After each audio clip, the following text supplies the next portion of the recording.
After episode 5 dropped, Gooseworx showed up on the Jobby the Hong podcast and dropped one insanely important detail about episode 7. Y'all remember how episodes 3 and 4 were being worked on at the same time, which is why the gap between them was just a little over 2 months. Turns out it's the same deal with episodes 5 and 6, and here's the wild part. During that stream, Goose said they're not just developing 5 and 6 in parallel, but episode 7 too. That means episode 7 is already partly done, and we won't have to wait more than 3 months for it. The gap between episodes 5 and 6 was under 2 months, which is awesome, but that doesn't mean episode 7 is going to drop that fast too.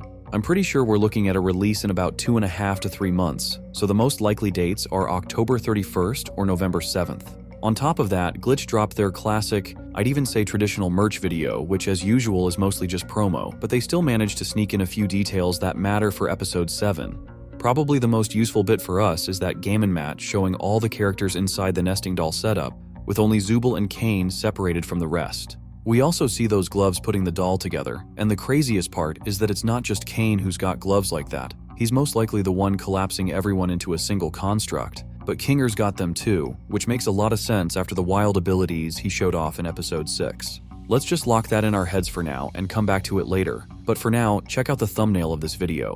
Usually in stuff like this, Glitch straight up lets us know what the video's about and shows one of the toys, but this time I didn't catch any kind of hints like that.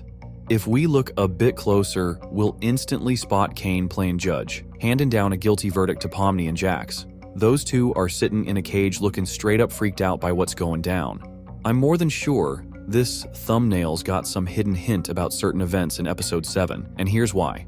Every new episode of the Digital Circus shows the next day, and since Pomni and Jax ended up being the winners of the last adventure, and if y'all noticed, they're the ones who always landed the final shot on everybody. Wow, I didn't actually think that'd work.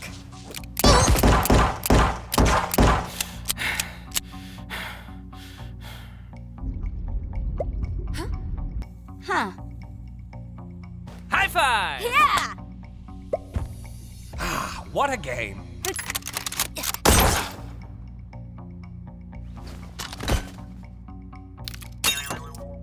Shoot! Guess that's the end of that. See you on the flip side.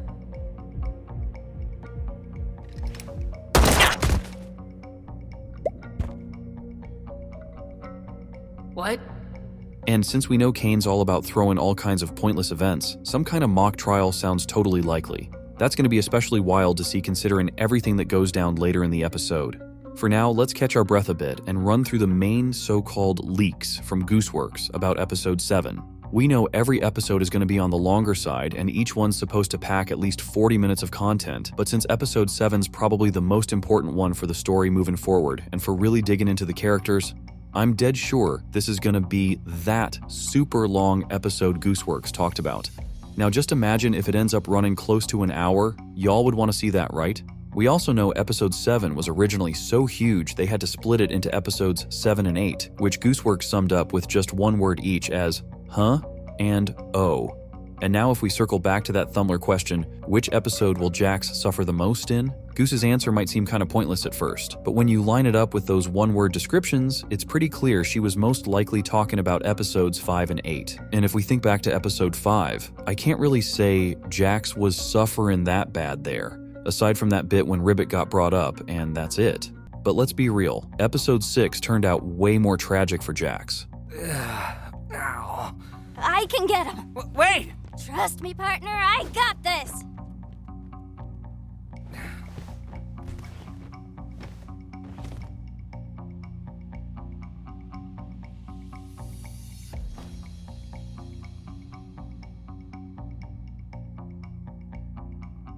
Without honorable mentions in subcategories. That's right, it's bad. Unlike my show, which is good.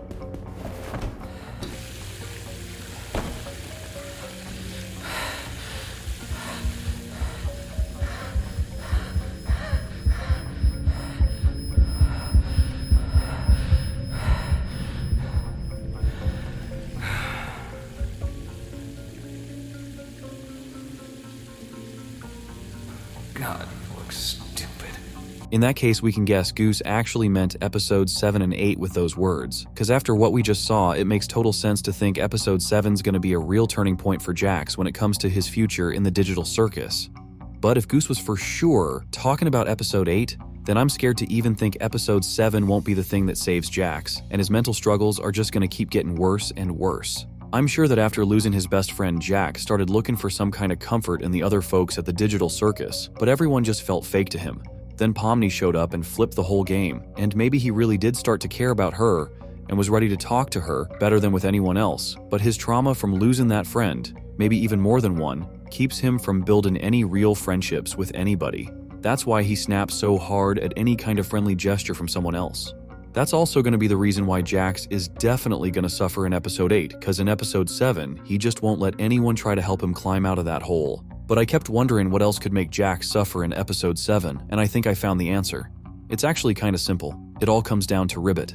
That little frog was the spark for all the traumatic stuff Jax went through, and considering that his story kicked off back in episode 5. Do you have any actual friends? Not anymore. In episode 6, we saw this continue, and on top of that, Goose cemented Ribbit as an important character for the story, with that leak showing his full design and emotions.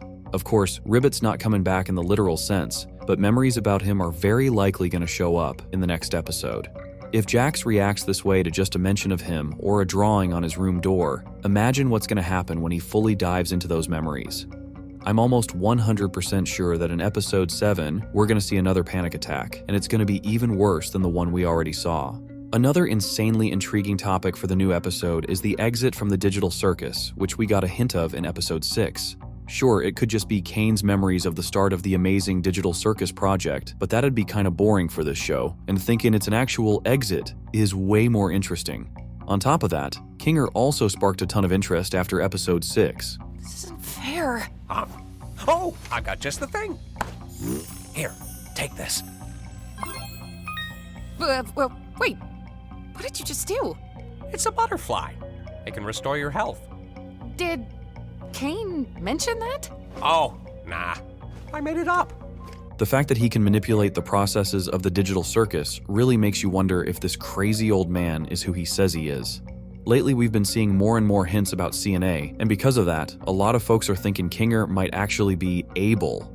If that's true, the whole digital circus plot flips upside down, because basically one of the creators of this cursed place has been hanging out with everyone else the whole time, secretly watching everything go down. That means all the other residents would realize they're just experimental subjects, and imagine how wild things could get from there. I'm more than sure episode 7 is going to finally confirm or bust this theory, and for now, all we can do is wait. I'm also sure that Pomni and Regatha are finally going to start building that close friendship our doll's been longing for, but that's a pretty interesting topic, and I think it's worth saving for a separate video. As always, I'm waiting to hear your thoughts in the comments, and I'll see y'all real soon.